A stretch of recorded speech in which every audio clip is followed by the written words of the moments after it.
member of the House Armed Services and Homeland Security Committees, Carlos Gimenez. Congressman, thank you so much. Before we delve into the president's mental acuity, I want to play for you what occurred just moments after Biden angrily assured the nation that his memory is just fine. As you know, initially, the president of Mexico, Sisi, did not want to open up the gate to allow humanitarian material to get in. I talked to him. I convinced him to open the gate. I talked to Bibi to open the gate on the Israeli side. I've been pushing really hard to get humanitarian assistance into Gaza.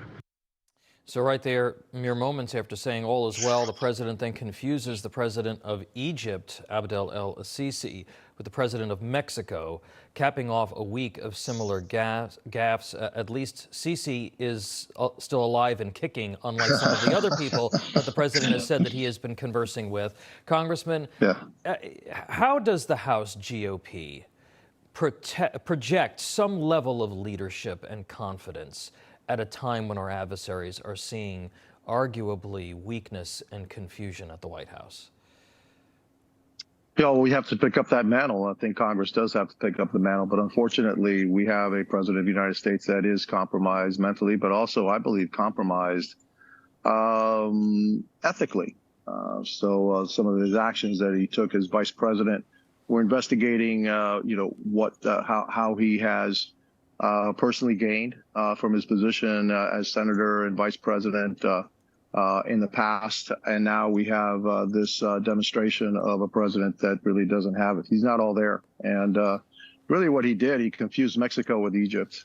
He had the right president, but he had the wrong country. He was really talking about the fence, et cetera, at Gaza. And he just thought he confused that with the fence and the border in Mexico. That's bad enough. And he was talking to, Mitterrand, just, about a year ago. Mitterrand died in '96. He forgot, he confused Mitterrand with Macron. And so, it's one after another. It's one gaffe after another.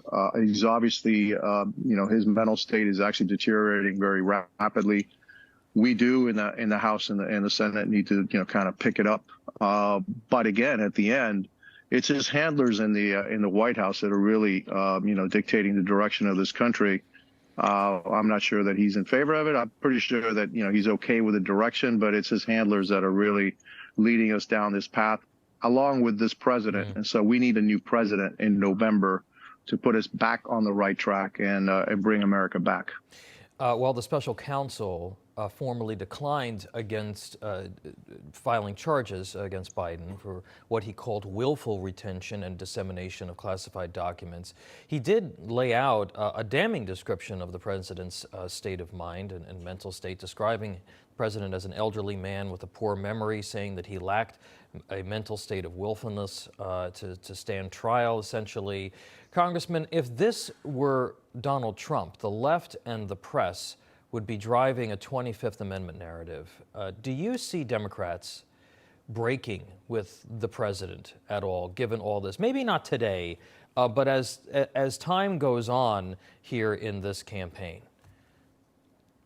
Only if they feel that President Biden will lose. Then they'll find a way to kind of shove him away and shove him out, and saying that, look, we got this report, we have these incidents, et cetera. He's obviously on a decline, and we need a new candidate, somebody that can actually beat Donald Trump. If they somehow think that Biden will lose to Donald Trump, then I think they'll eject him and find somebody else who they think that can actually win the presidency. They won't do the 25th Amendment stuff. They won't do anything. The Democrats, look, they always accuse the Republicans of doing the stuff they're actually doing, and so they're not going to take that step. Look, I took also objection to that report, in the sense that it's not the prosecutor's job to get into the mind of a potential juror and say, well, that juror is not going to find this individual guilty or not. That's not their job. Their job is, did the president of the United States violate the law? He obviously did. Did he do it willfully? Obviously, he did that too. And as a member of Congress, I don't even know how in the heck he got a hold of this stuff. You're not, when you go into the SCIF, you come out. You're not supposed to have anything that's classified out of that skiff. So how did he have all this stuff? Well, and some of this, blaming his staff. Yeah. And No, some- it was ridiculous. and And, some- again, that prosecutor, that's not his job. And some, Go ahead. Congressman, and some of these documents go back years. They go back Vice President when he was Senator. I have to switch gears with you. I only have about a minute left with you. Speaker Johnson got his wish this week after the bipartisan border bill endorsed by President Biden was killed in the Senate. President Biden wasted no time to place the blame on the Republicans. Congressman, talk to us about what the red line is here. What has to be in this bill if it is to pass in the House?